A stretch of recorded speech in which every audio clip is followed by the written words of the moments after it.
우리는 지난주 유대 총독 빌라도가 예수님에게 사형 집행을 허락하는 장면까지 보았습니다. 시기와 질투로 예수에게 사형을 판결했던 산헤드린 공회의 집요한 요청과 그리고 예수를 십자가에 못 박으라는 군중들의 외침에 굴복한 빌라도는 결국은 밀란을 일으켰고 살인까지 저질렀던 중범죄자인 바라바를 풀어주고, 대신 빌라도 자신이 생각해도 무죄하다라고 밖에 생각되지 않았던 예수는 십자가에 못 박히도록 넘겨주게 되죠. 오늘 본문은 빌라도의 그런 판결 이후에 이어지는 사건, 즉 십자가 사건을 기록하고 있습니다. 오늘도 말씀을 통해서 저 여러분에게 말씀하시는, 또 깨닫게 하시는 성령 하나님의 은혜가 우리 모두에게 임하기를 간절히 소원합니다. 16절을 보겠습니다. 같이 읽죠. 시작. 군인들이 예수를 끌고 브라이도리온이라는 뜻 안으로 들어가서 온 군대를 모으고, 빌라도의 판결이 내려지자마자 군인들이 예수를 끌고 브라이도리온이라는 곳으로 들어갑니다. 이곳은 헤롯 궁전의 뜰을 가리키는 명칭입니다. 헤롯 궁전의 뜰입니다. 헤롯 궁전입니다.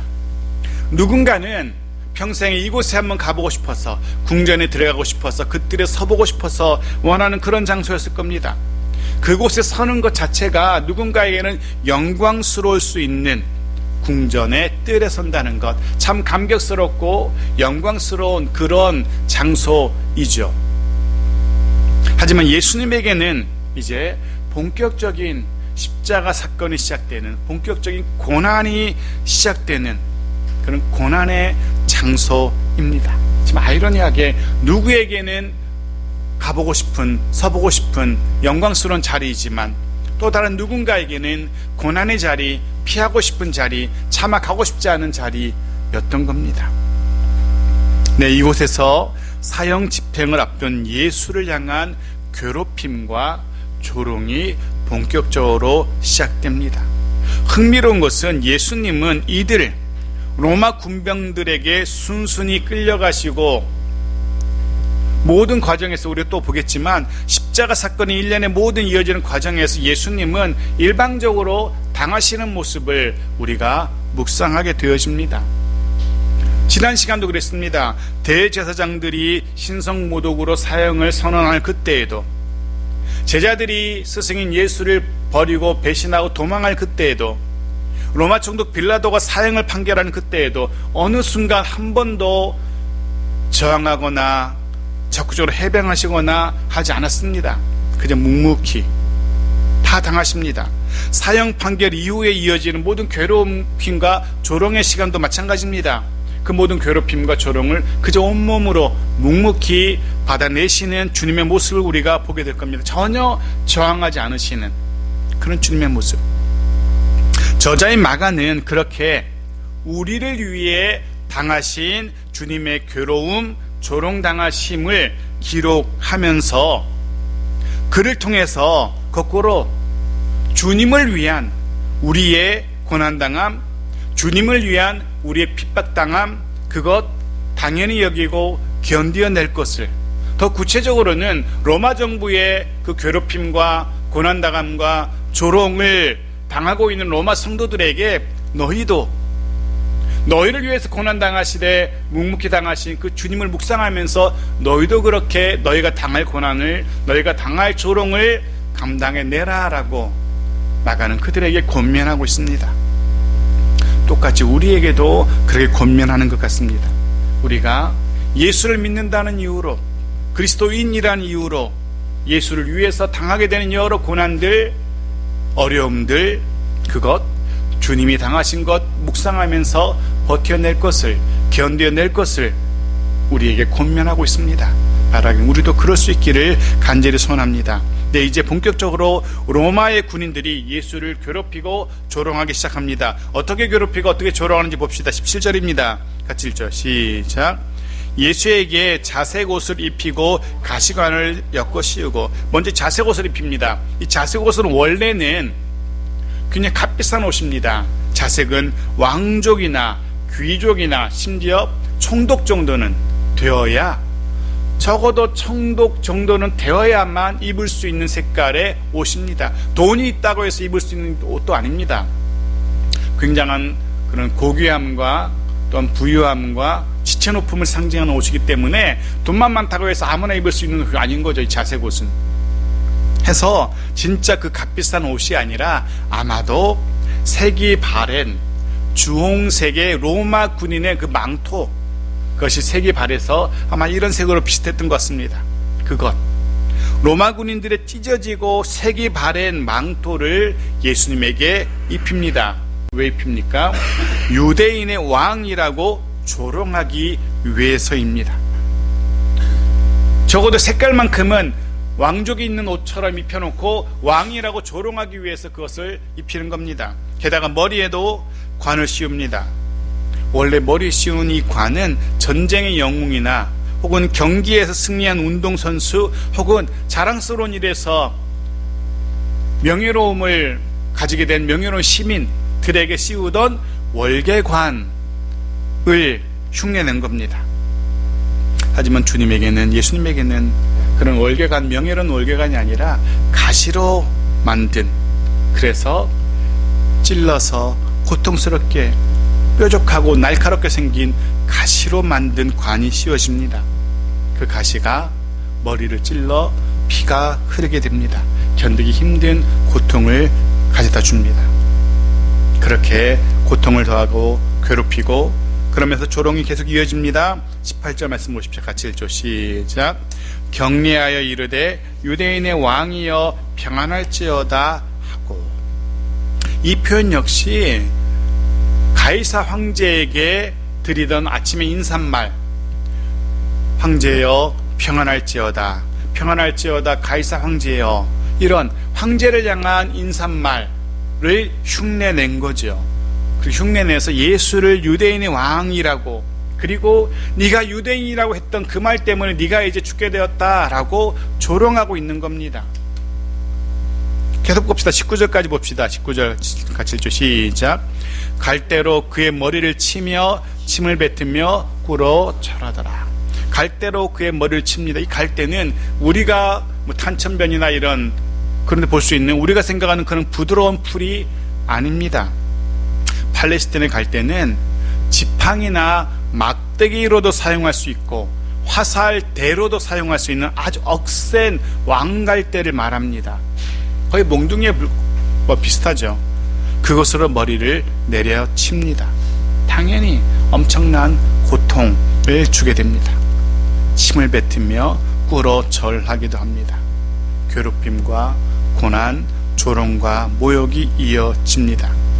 그렇게 한동안 이어진 조롱, 모욕이 그치고 실컷 조롱하고 실컷 괴롭힌 이후에 이제는 주님을 십자가의 현장으로 끌고 나갑니다. 십자가의 현장, 사형 집행을 위해서 예루살렘 도성 밖으로 나가는 겁니다. 예루살렘은 거룩한 도성으로 여겨졌기 때문에 사형의 집행은 성 밖에서 시행이 되었습니다. 게다가 보통 십자가형을 당하는 중범죄자들은 벌거벗겨져서 자신이 달릴 그 무거운 십자가 틀을 직접 지고 성 밖으로 가게 되어집니다. 끌려가게 됩니다. 무거운 십자가 틀을 지고 가야 되는 고통, 게다가 벌거벗겨진 수치 해서 로마 시민에게는 어떤 죄를 지어도, 로마 시민이라면 어떤 중죄를 지어도 이 형벌은 처해지지 않습니다. 잡혀온 포로라든가 혹은 노예라든가 이런 사람들이 잘못했을 때 내려지는 형벌이 십자가 형벌이었습니다. 그나마 유대 지역에서는 그런 종교적인 이유로 다시 옷을 입혀서 십자가를 지고 사형장으로 끌고 갔다고도 합니다. 네, 그렇게 주님은 무거운 십자가 틀을 지고 사형장으로 향합니다. 그런데 돌발 변수가 생깁니다. 21절 보십시오. 같이 읽죠. 시작. 마침 알렉산더와 루포의 아버지인 구레네 사람 시몬이 시골로부터 와서 지나가는데 그들이 그를 억지로 같이 가게 하여 예수의 십자가를 지우고, 그렇게 무거운 십자가 틀을 지고 예루살렘 밖으로 나가던, 또 언덕을 오르던 예수님이 그 고통을 견디다 못해서, 그 무거움을 견디다 못해서 십자가를 지고 가다 쓰러져 버린 겁니다. 아마 분명 로마 군병들이 일어나라고 뭐하는 짓이냐 하면서 아마 더 호되게 채찍을 내리쳤을 겁니다. 당연히 친절하게 무겁니? 내가 들어줄게. 그러지 않겠죠. 당연히 무거운 채찍을 내리치면서 그 무서운 채찍질로 온몸이 피멍을 들게 했을 겁니다. 피투성이가 되었을 겁니다. 하지만 일어나지 못합니다. 이미 그 괴롭힘과 조롱을 통해서 온 육신의 기력을 다 소진하신 주님이었기 때문에 도저히 일어서지 못합니다. 아무리 모진 채찍질이 계속되어도 도저히 못 일어납니다.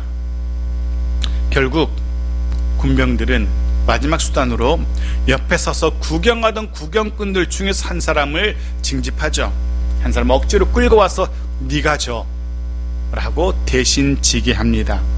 그 사람의 이름이 굳이 성경에 기록됩니다. 사실은 굳이 기록될 이유가 없는 사람이죠. 이름 모를 사람, 로마 군병이 억지로 지게 했던 사람일 뿐인데 마가는 그의 이름을 기록하고 있습니다. 이름은 시몬이고 구레네 출신이라 구레네에서부터 왔다라고까지 친절하게 소개해 줍니다. 구레네는 지금의 북아프리카 리비아에 해당되는 그런 곳입니다.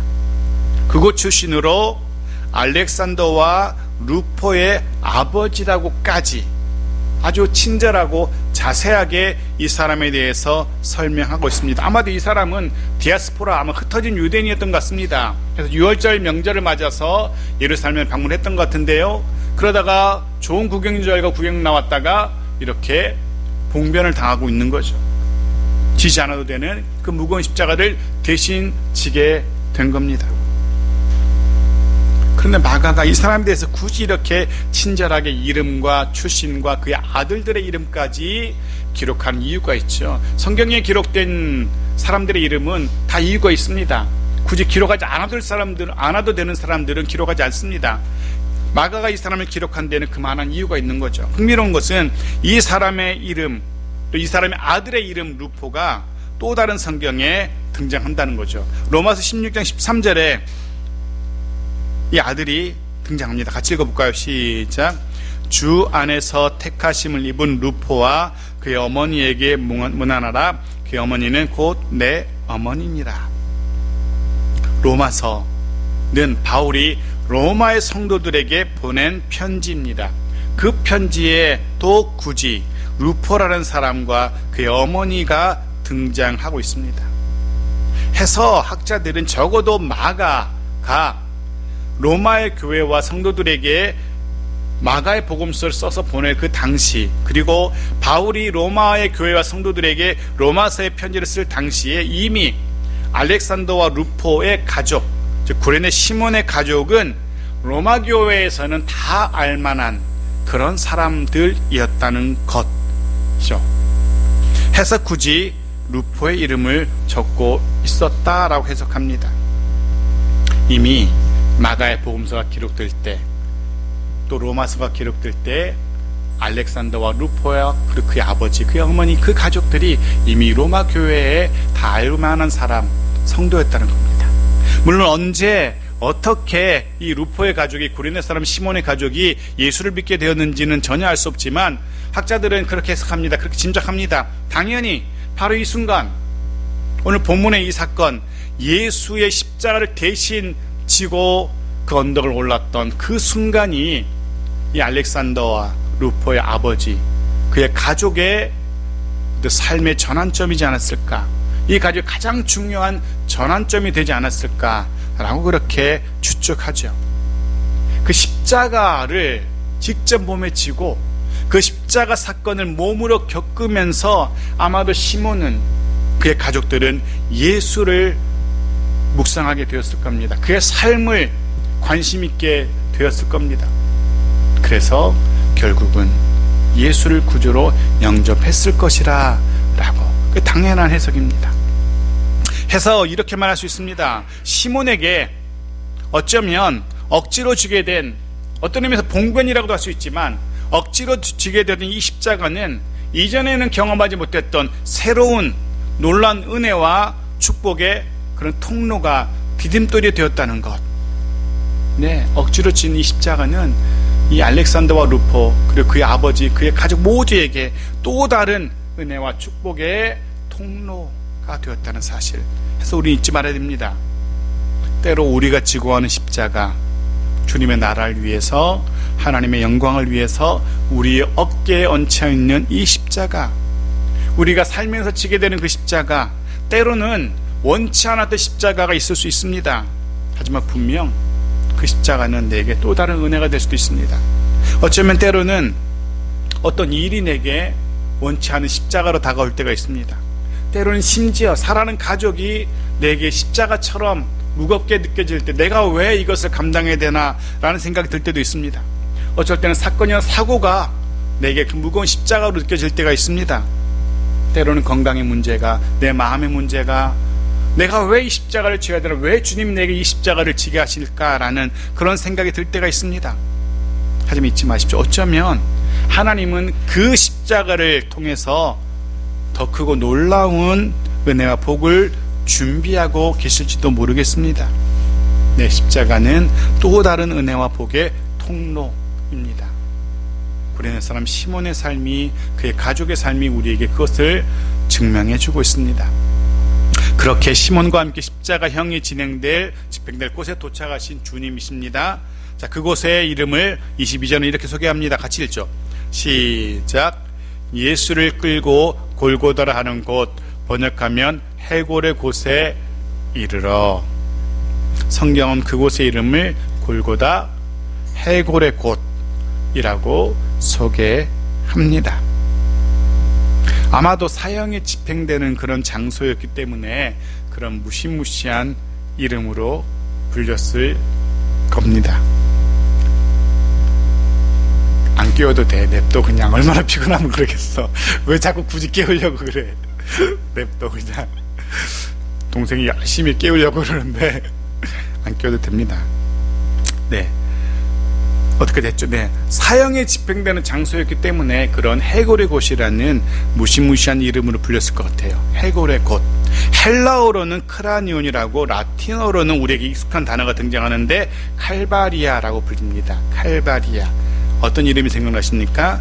우리가 익히 알고 있는 갈보리라는 단어가 여기서 생겨나게 됩니다. 갈보리. 드디어 그곳 해골의 곳이라고 불리는 골고다 언덕의 사형이, 십자가형이 진행되기 시작합니다. 23절 그 과정을 마가가 이렇게 보여주고 있습니다. 23절부터 봅시다. 같이 읽죠. 시작. 모략을 단 포도주를 주었으나 예수께서 받지 아니하시니라. 모략을 탄 포도주는 두 가지로 해석이 됩니다. 가능합니다. 하나는 사형수에게 제공되는 음료인데요, 일종의 마취제 역할을 했다는 해석이 있습니다. 해서 그나마 자비를 베풀어서 이제 곧 그 아픈 십자가에 달려야 되기 때문에 고통을 조금이라도 줄여주기 위해서 마취제를 투여했다라는 그런 해석이 있고, 또 다른 해석은 왕에게 바치는 포도주를 흉내내서, 적어도 예수는 유대인의 왕이라고 했기 때문에 그러면 포도주라도 바쳐야지 라는, 즉 조롱으로, 군인들이 조롱하기 위해서 그런 포도주를 주었다라는 해석도 있습니다. 두 가지 모두 다 가능한 해석일 겁니다. 여하튼 중요한 것은 주님은 그 음료를 거절하십니다. 그것이 마취제건 조롱하기 위한 것이건 다 거절하십니다. 혼미한 상태로, 정신없는 해롱원한 상태로, 마취된 상태로 십자가 지시기를 원치 않은 것일 수도 있고, 로마 군병의 조롱을 거절한 것일 수도 있고, 여하튼 드디어 십자가에 못 박힙니다. 마가는 그 십자가에 못 박히는 이 중요한 사건을, 어찌 보면 인류 최대의 사건이잖아요. 그 사건을 마가는 아주 너무나 담대하게 그저 십자가에 못 박고 라고만 기록합니다. 마가는 더 이상의 부연 설명 없이 정말로 담담하게 십자가에 못 박히시는 예수님의 모습을 그렇게 기록합니다. 어떤 개인적인 감정도 실리지 않습니다. 어떤 자극적인 묘사도 하지 않습니다. 15장을 시작하면서 드렸던 말씀을 기억하시는지요? 마가는 예수님의 십자가 사건을 전혀 자극적으로 다루지 않습니다. 예수님을 향한 그 십자가에 달리시는 그 고통스러운 치욕적인 십자가에 달리시는 주님을 향한 동정심을 쥐어짜지도 않습니다. 그렇다고 십자가형의 그 잔혹함, 잔인함을 부각시키지도 않습니다. 그죠?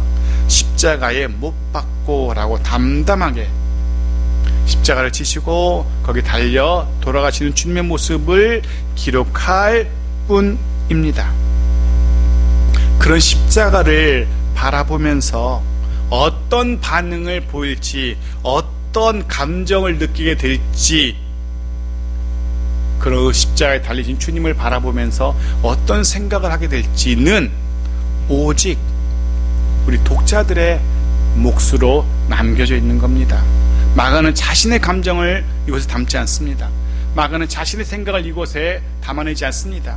온전히 독자들에게 그 십자가를 바라보면서, 십자가에 달리신 예수님을 바라보면서 느끼는 감정과 생각들 독자의 몫으로 남겨놓고 있는 겁니다. 간혹 먼저 세상을 떠난 사랑했던 가족들의 묘소나 혹은 추억의 장소를 찾곤 하죠. 그때 느껴지는 감정이 무엇인지, 사랑했던 가족들 혹은 친구들, 먼저 떠난 이웃들, 아는 사람들, 어쨌든 그들과의 기억, 추억 떠올리면서 우리가 어떤 생각이 들고 어떤 감정이 들고 또 어떤 결단들을 하게 되는지, 우리는 그렇게 사랑하는 이의 묘소든지 추억의 장소를 방문하면서 모종의 결심도 하게 되고 다짐도 하게 되고 어떤 생각들을 떠올리게 되죠. 마가는 지금 우리에게 그런 것들을 요구하고 있습니다.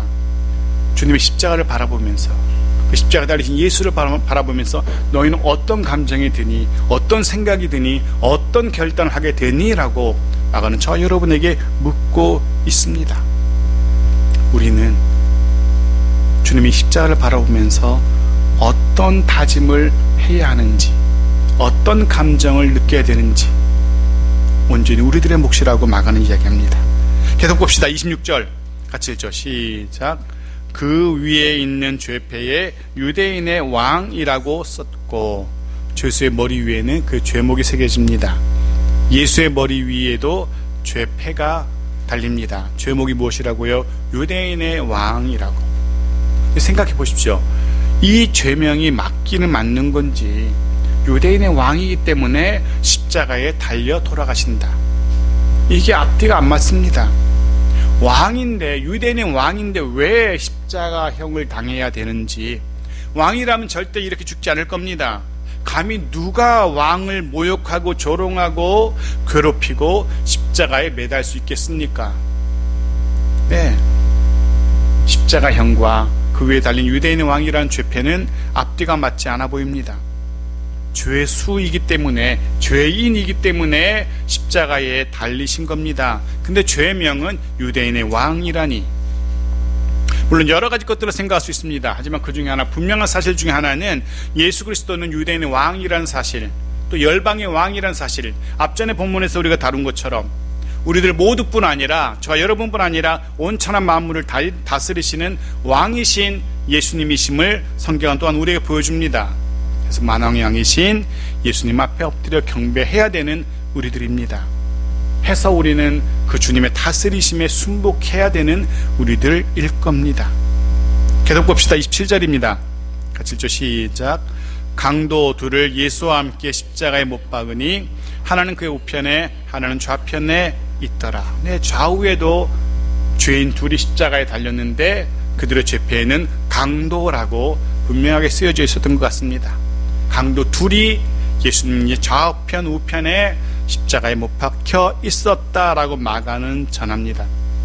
그 장면 한번 상상해 보십시오. 그 머릿속에 그려 보십시오. 왼편에 오른편에 두 사람이 십자가에 달려 있는데 죄목이 강도입니다. 당연히 가운데 계시는 그분도 그런 죄인처럼 보일 겁니다. 다 강도들이 십자가에 못 박혔으니까. 무슨 이야기냐면 마가는 지금 예수님께서 만왕의 왕이신, 유대인의 왕이신 예수님이 강도처럼 강도들과 함께 십자가에 달리셨다라고 우리에게 말하고 있는 겁니다. 게다가 강도처럼 못 박히신 만왕의 왕을 향해서 조롱이 이어지기 시작합니다.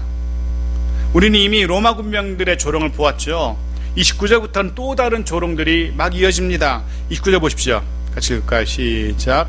지나가던 자들은 자기 머리를 흔들며 예수를 모욕하여 이르되 성전을 헐고 사흘에 짓는다는 자여. 지나가는 사람들이, 수많은 지나가는 사람들이 십자가에 강도처럼 못 박혀 서서히 죽어가고 있는 예수를 바라보면서 조롱합니다. 여기 머리를 흔든다는 이 표현이 바로 조롱의 표현이에요. 시편 22편 7절에는 그 배경이 기록되어 있는데요. 같이 읽어볼까요? 시작. 나를 보는 자는 다 나를 비웃으며 입술을 삐죽거리며 머리를 흔들며 말하되. 네, 여기 입술을 삐죽거리다, 머리를 흔들다, 다 비웃음, 조롱의 표현입니다. 오늘 십자가 앞에서, 십자가에 달려서 강도처럼 달려서 서서히 피를 흘리시며 죽어가신 예수를 지나가는 사람들이 조롱하는 겁니다. 한 사람 한 사람 지나가면서 예수를 향해서 마음껏 비웃으며 조롱합니다. 게다가 31절에는 대제사장과 서기관들의 조롱도 기록되고요, 거기서 그치지 않습니다. 32절을 보겠습니다. 마지막이죠. 같이 읽죠. 시작. 이스라엘의 왕 그리스도가 지금 십자가에서 내려와 우리가 보고 믿게 할지어다 하며 함께 십자가에 못 박힌 자들도 예수를 욕하더라. 누가 예수를 욕하며 조롱합니까? 좌우에 못 박힌 강도들입니다. 이제는 하다하다 지나가는 사람들뿐 아니라 하다하다 자기들도 못 박혀 죽어가면서 그 강도들이 예수님을 조롱하고 있는 겁니다. 근데 생각해 보십시오. 적어도 이 두 사람은 다른 사람을 조롱할 자격이 없는 자들입니다. 자기들이 강도로 십자가에 못 박혀 죽어가면서 또 다른 사람을 조롱하다니. 하긴 이 강도들뿐 아니라 사실은 십자가 아래에서 지나가는 사람들, 그리고 대제사장, 서기관들, 그들 역시 예수를 조롱할 자격이 없는 자들입니다. 그들이 진짜 죄인이기 때문에 그렇습니다.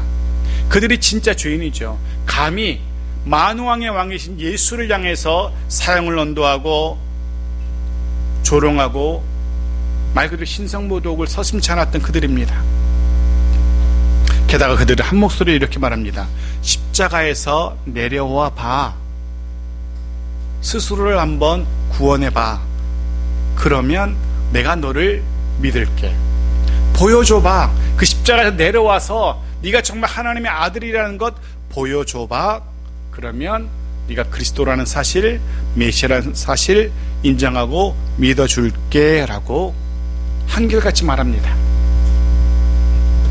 보여주면 믿을게.